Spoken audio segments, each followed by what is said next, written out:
4வது பாடலில் குழந்தை வடிவேலனை பல பெயரிட்டு அழைத்து விருப்பங்களை நிறைவேற்றிட விண்ணப்பித்தார்.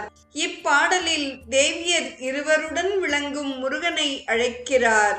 பெண்களின் கூந்தலுக்கு மேகத்தை ஓமையாக கூறுவது மரபு. சீதா பிராட்டியின் கட்டிய கூந்தல் இருண்டு அடர்ந்த மேகம் போல் இருந்தது.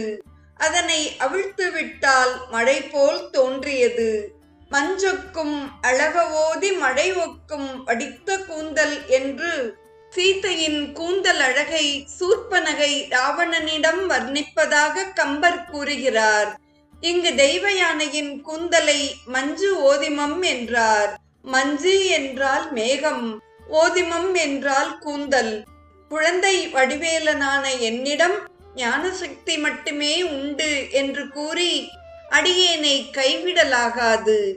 ஏனெனில் நீ மஞ்சு ஓதிமத் தேவ குஞ்சரியின் மனத்துக்கு இனியான், அதாவது மனோகரன். அத்துடன் வள்ளிநாயகனும் நீயே. இச்சை, கிரியை, ஞானம் ஆகிய 3 சக்திகளும் உன்னிடம் உள்ளன. எனவே நீ விருப்பப்படி செயல்பட இயலும். ஞான சக்திதரனாகிய உன்னால் எனது மனக்கலக்கங்களையும் கவலைகளையும் நன்கு அறிய இயலும். சுவாமிநாதா, எனது கவலைகளையும் உள்ளுணர்வுகளையும் நீ நன்றாக அறிவாய். ஏனெனில் நீயே எங்கும் இயற்கையாக நிறைந்து நிற்கிறாய்.